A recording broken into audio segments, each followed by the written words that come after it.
राम राम जी। आप देख रहे हैं टुडे हरियाणा यूट्यूब चैनल। जो भी साथी चैनल पर पहली बार आए हैं वो चैनल को सब्सक्राइब कर लीजिए। आइए आपको बताते हैं आज हरियाणा की 25 बड़ी खबरें। हरियाणा के 17 जिलों में मौसम विभाग ने भीषण उमस और गर्मी को लेकर येलो अलर्ट जारी किया है। राज्य के हिसार में दोपहर के समय तेज धूप के कारण सड़कें पूरी तरह सुनसान नजर आई और भिवानी जिला सबसे गर्म दर्ज किया गया। कृषि विश्वविद्यालय के विशेषज्ञों के अनुसार मानसून की सुस्त रफ्तार के कारण अगले 3 दिनों तक लोगों को ऐसी ही चिपचिपी गर्मी का सामना करना पड़ेगा। हालांकि राहत की बात यह है कि 20 जुलाई के बाद राज्य में मानसून की गतिविधियां दोबारा सक्रिय होगी, तब जाकर लोगों को इस उमस से राहत मिल पाएगी। हरियाणा सरकार ने किसानों को बड़ी राहत देते हुए पराली प्रबंधन के लिए आधुनिक कृषि यंत्रों पर 50% की सब्सिडी देने का निर्णय लिया है। इस योजना के तहत आवेदन की अंतिम तिथि को बढ़ाकर 3 अगस्त कर दिया गया है, जिससे किसानों को लाभ पाने का दूसरा मौका मिला है। इस सरकार पहल का मुख्य उद्देश्य है खेतों में पराली जलाने की घटनाओं को रोकना और पर्यावरण को सुरक्षित बनाना है। आधुनिक मशीनों की मदद से किसान अब आसानी से बिना प्रदूषण फैलाए पराली का सुरक्षित निपटारा कर सकेंगे और अपनी खेती को उन्नत बना पाएंगे।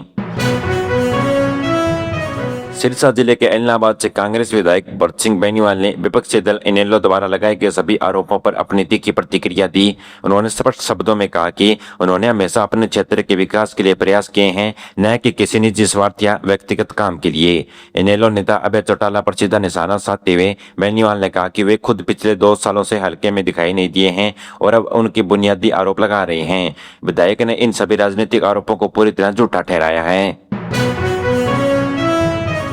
भिवानी में आयोजित एक पत्रकार वार्ता के दौरान पूर्व सांसद किरण चौधरी ने किसानों के मुआवजे को लेकर विपक्ष पर तीखा हमला बोला। उन्होंने कहा कि वे राजनीतिक श्रेय लेने के लिए बजाय हमेशा धरातल पर काम करने में विश्वास रखती हैं।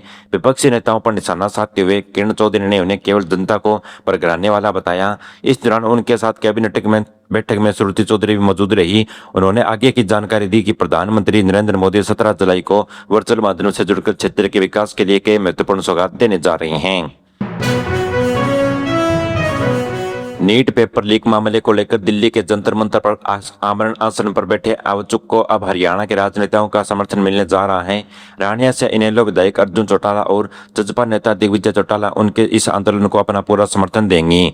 समर्थन के लिए दोनों युवा नेता नई दिल्ली के धरना स्थल पर पहुंचे हैं। अर्जुन चौटाला ने सोशल मीडिया पर वीडियो जारी कर अपनी पार्टी कार्यकर्ताओं और युवाओं से इस मुहिम से जुड़ने की अपील की है, ताकि छात्रों के भविष्य की सुरक्षा सुनिश्चित की जा सके। प्रधानमंत्री नरेंद्र मोदी ने हरियाणा के जींद जिले में देश की पहली आधुनिक हाइड्रोजन ट्रेन को हरी झंडी दिखाकर रवाना किया। इस ऐतिहासिक अवसर पर जींद के लोगों को संबोधित करते हुए पीएम ने कहा कि भले ही समय के साथ जींद के तेवर बदल गए हैं, लेकिन यहाँ के प्रसिद्ध घेवर का स्वाद आज भी वैसा है। इसके साथ ही प्रधानमंत्री ने हरियाणा के चौमुखी विकास के लिए 15,000 करोड़ रुपए से अधिक की विभिन्न कल्याणकारी परियोजनाओं का लोकार्पण कर राज्य को बड़ी सौगात दी है। हरियाणा के गुरुग्राम के स्वाणा क्षेत्र में वन विभाग ने बड़ी कार्रवाई करते हुए 1.5 कनाल सरकारी भूमि पर अवैध बने कब्जों को पूरी तरह ध्वस्त कर दिया। इस विशेष अभियान के तहत वन विभाग की टीम ने बुलडोजर की मदद से अवैध रूप से बनाई गई मस्जिद और चर्च को 4 दीवारी को गिरा दिया। इसके अलावा वन क्षेत्र की जमीन पर बने गए एक स्कूल के कमरों को भी तोड़ दिया।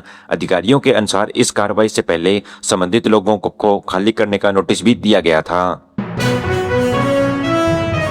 फरीदाबाद के राजकीय औद्योगिक प्रशिक्षण संस्थान यानी ITI में सत्र 2026 के दाखिले की पहली मेरिट जारी कर दी गई है। इस पहली मेरिट लिस्ट सहित 6 सीट अलॉटमेंट के साथ पाने वाले सभी छात्रों को 22 जुलाई तक अपने मूल दस्तावेज का सत्यापन करना अनिवार्य होगा। इसके साथ इस तय समय के अंदर सीमा के भीतर निर्धारित फीस जमा कर छात्र अपनी सीट सुरक्षित कर सकते हैं। समय प्रक्रिया पूरी न करने वाले आवेदकों को दाखिला रद्द माना जाएगा, जिसके बाद अगली सूची जारी की जाएगी।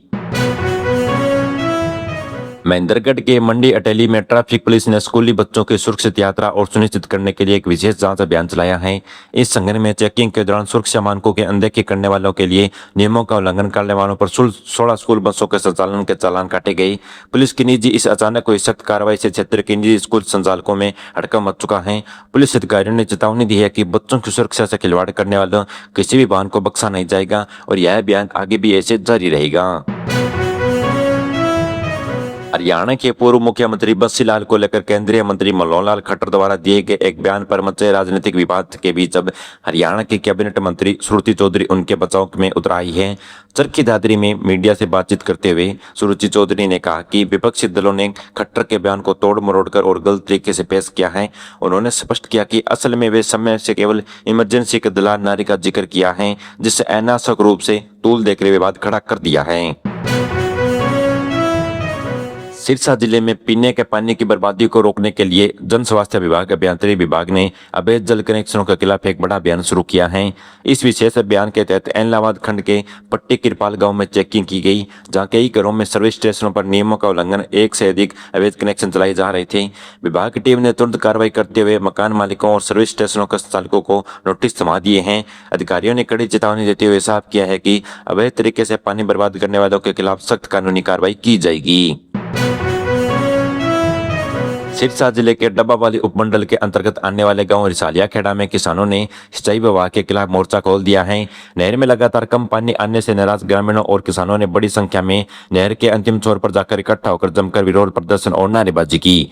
किसानों का कहना है कि टेल तक पानी न पहुंचने के कारण उनकी फसलें पूरी तरह बर्बाद हो रही है। आक्रोशित किसानों ने सिंचाई विभाग के प्रशासन से मांग की है कि नहर में पानी की आपूर्ति को तुरंत दुरुस्त किया जाए, ताकि अंतिम छोर पर मौजूदा खेतों को पर्याप्त पानी पहुंच सके। दिल्ली एनसीआर में प्रदूषण नियंत्रण के लिए लागू होने वाले ग्रेप नियमों के दौरान ट्रकों के प्रवेश पर रोक लगा जाती है। इससे होने वाली भारी आर्थिक नुकसान को कम करने के लिए सरकार ने एक नया समाधान निकाला है। इसके तहत एनसीआर के 5 प्रमुख क्षेत्रों में मानेसर, गाजियाबाद, सोनीपत, फरीदाबाद और ग्रेटर नोएडा और आधुनिक लॉजिस्टिक हब बनाए जाएंगे, जिसके लिए जमीन का सर्वे शुरू हो चुका है। इन हब के बनने से ट्रकों पर के बाहर से सुरक्षित पार्किंग और लोडिंग की सुविधा मिलेगी, जिससे व्यापार प्रभावित नहीं होगा और प्रदूषण को भी नियंत्रित किया जा सकेगा। गन्नौर के बजाना कला के दुर्बोटा मार्ग पर करीब 11 करोड़ 60 लाख रुपए की लागत से तैयार किया गया 33 के पावर हाउस का लोकार्पण कर दिया गया है। स्थानीय विधायक देवेंद्र कादियान ने इस आधुनिक बिजली सब स्टेशन का विधिवत उद्घाटन किया है। इस नए पावर हाउस के सुचारू रूप से शुरू होने से आसपास के 4 प्रमुख गाँव को हजारों बिजली उपभोक्ताओं को बड़ी राहत मिली है। अब इस क्षेत्र के लोगों को अघोषित बिजली कटौती और कम वोल्टेज की गंभीर समस्या को पूरी तरह छुटकारा मिल जाएगा और उन्हें निर्बाध रूप से बिजली की बेहतर आपूर्ति मिल सकेगी। हरियाणा के मुख्यमंत्री नायब सिंह सैनी ने आगामी 28 जुलाई को प्रदेश के मंत्रिपरिषद की एक महत्वपूर्ण बैठक बुलाई है। इस 69वीं की कैबिनेट बैठक में हरियाणा विधानसभा के आगामी मानसून सत्र की तारीखों पर अंतिम मोहर लगाई जा सकती है। सूत्रों के अनुसार विधानसभा का यह महत्वपूर्ण मानसून सत्र अगस्त महीने के दूसरे पखवाड़े में आयोजित होने की पूरी संभावना है। मुख्यमंत्री की अध्यक्षता में होने वाली इस बैठक के दौरान मानसून सत्र को बुलाने की अतिरिक्त तिथि की घोषणा के साथ साथ प्रदेश के विकास से जुड़े कई अन्य महत्वपूर्ण प्रस्तावों और जनहित की नीतियों को भी मंजूरी दी जा सकती है। सोनीपत के जिला शिक्षा विभाग ने जर्जर हालात पहुंच चुके सरकारी स्कूलों भवनों की सुरक्षा को लेकर कड़ा रुख अपनाया है। विभाग ने स्कूली बच्चों और स्टाफ की सुरक्षा सुनिश्चित करने के लिए संबंधित स्कूलों को तुरंत कमेंडेशन सर्टिफिकेट का ब्यौरा तलब दिया है। अधिकारियों के अनुसार बारिश के मौसम को देखते हुए किसी भी अनहोनी से बचने के लिए इन जर्जर भवनों को भौतिक सत्यापन कराया जाएगा। विभाग का स्पष्ट निर्देश है कि जिन स्कूलों की इमारतें असुरक्षित सोच की हैं, वहां के बच्चों की कक्षाएं को तुरंत बंद कर दें और सुरक्षित स्थानों पर शिफ्ट कर दें। गुरुग्राम के व्यस्त मार्ग मंडी से लेकर सुभाष चौक तक आने वाले वाहन चालकों को आज भारी ट्रैफिक का सामना करना पड़ा। सड़क के मुख्य हिस्से पर एक बड़ा कैंटर अचानक खराब हो जाने से यहां गंभीर स्थिति पैदा हो गई, जिससे वाहनों को लंबी कतार लग गई। इस मार्ग से गुजरने वाले करीब 40 मिनट से अधिक समय तक जाम में लोग फंसे रहे। सूचना मिलते ही गुरुग्राम ट्रैफिक पुलिस के जवान मौके पर पहुंचे और क्रेन की मदद से ट्रक कैंटर को सड़क के किनारे हटाने का काम किया गया और ताकि यातायात को फिर से सामान्य किया जा सके। प्रधानमंत्री नरेंद्र मोदी ने हरियाणा का दौरा करने के बाद केंद्र शासित प्रदेश चंडीगढ़ पहुंचकर वहां की जनता को एक बड़ी सौगात दी। पीएम मोदी ने चंडीगढ़ की चौमुखी विकास के लिए करीब 47 करोड़ रुपए के विभिन्न महत्वपूर्ण विकास परियोजनाओं का भव्य शुभारंभ किया। इससे पहले उन्होंने हरियाणा के जींद जिले का दौरा किया था। जींद आगमन पर प्रधानमंत्री नरेंद्र मोदी ने सोनीपत के बीच चलने वाली एक आधुनिक और पर्यावरण अनुकूल वाली पहली हाइड्रोजन ट्रेन को हरी झंडी दिखाकर रवाना किया। इसके साथ ही उन्होंने रिमोट का बटन दबाकर हरियाणा की 9 अन्य बड़ी जानकारी योजनाओं का भी लोकार्पण किया। रोहतक जिले के अंतर्गत आने वाले ऐतिहासिक खंड महम के बेराबरी गांव में भूतपूर्व सैनिक ने पर्यावरण संरक्षण की दिशा में एक अनूठी और सराहनीय पहल की है। संघ के सदस्यों ने मिलकर गांव के एक विशेष पौधारोपण अभियान की शुरुआत की, जिसके तहत कुल 500 छायादार और फलदार पौधे लगाने का बड़ा लक्ष्य रखा गया। भूतपूर्व पूर्व सैनिक संघ के सूबेदार विनोद रागी ने बताया कि इस अभियान के अंतर्गत विभिन्न प्रजातियों के 100 से अधिक पौधे सफलतापूर्वक रोपे जा चुके हैं। इस दौरान उपस्थित सभी ग्रामीणों को पर्यावरण बचाने और पौधों की सुरक्षा करने की शपथ भी दिलाई गई है। हरियाणा सरकार ने राज्य की शिक्षा व्यवस्था को और अधिक मजबूत व पारदर्शी बनाने की दिशा में बड़ा कदम उठाया है। मुख्यमंत्री नायब सिंह सैनी ने आगामी 19 जुलाई को प्रदेश भर की स्कूल प्रबंधन समितियों के साथ सामान्य सदस्यों के साथ एक सीधा संवाद कार्यक्रम करने जा रहे हैं।